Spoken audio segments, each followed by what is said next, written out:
Allah Subhanahu wa Ta'ala berfirman, Dialah yang mengutus Rasul-Nya dengan membawa petunjuk dan agama yang hak agar dimenangkannya terhadap semua agama.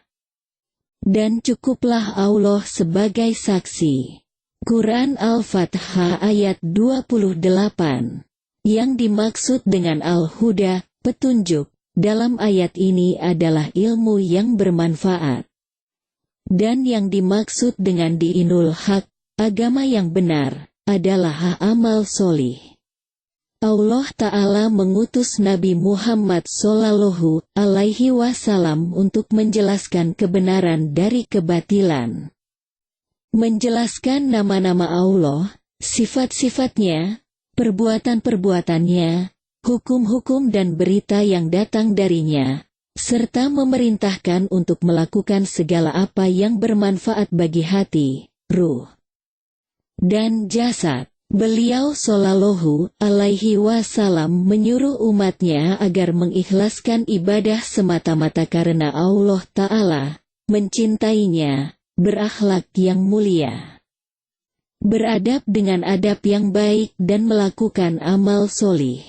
Beliau Shallallahu Alaihi Wasallam melarang umatnya dari perbuatan syirik, amal dan akhlak yang buruk, yang berbahaya bagi hati, badan, dan kehidupan dunia dan akhiratnya.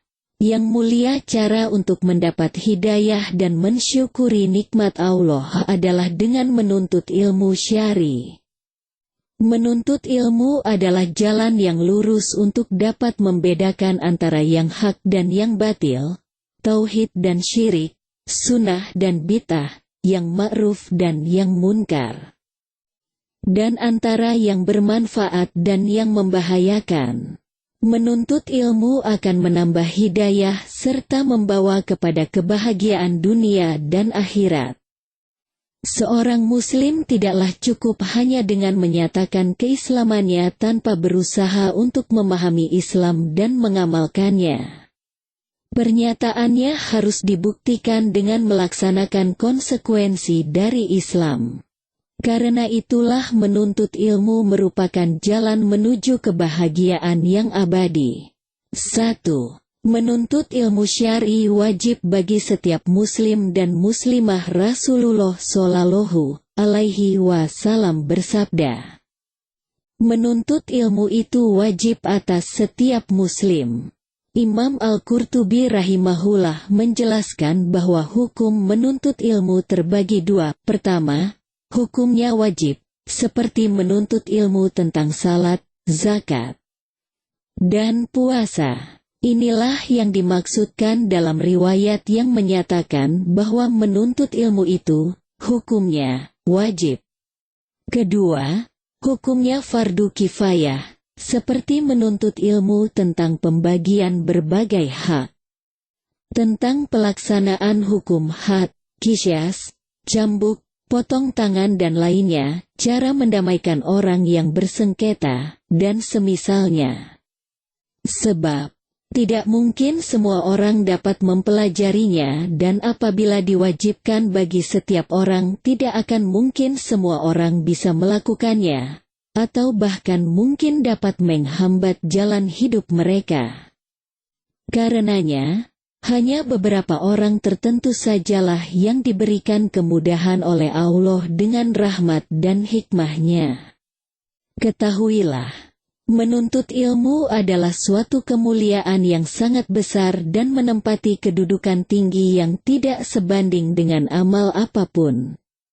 2. Menuntut ilmu syar'i memudahkan jalan menuju surga. Setiap muslim dan muslimah ingin masuk surga.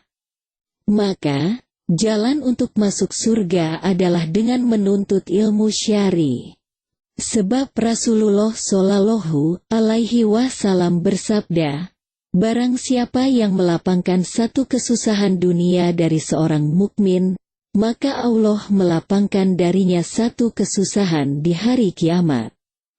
Barang siapa memudahkan urusan atas orang yang kesulitan dalam masalah hutang, maka Allah memudahkan atasnya di dunia dan akhirat. Barang siapa menutupi aib seorang muslim, maka Allah menutupi aibnya di dunia dan akhirat.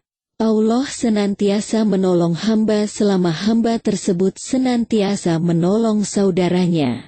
Barang siapa yang meniti suatu jalan untuk mencari ilmu, maka Allah memudahkan untuknya jalan menuju surga. Tidaklah suatu kaum berkumpul di salah satu rumah Allah, masjid, untuk membaca kitabullah dan mempelajarinya di antara mereka, melainkan ketenteraman turun atas mereka, rahmat meliputi mereka, malaikat mengelilingi mereka, dan Allah menyanjung mereka di tengah para malaikat yang berada di sisinya. Barang siapa yang lambat amalnya, maka tidak dapat dikejar dengan nasabnya.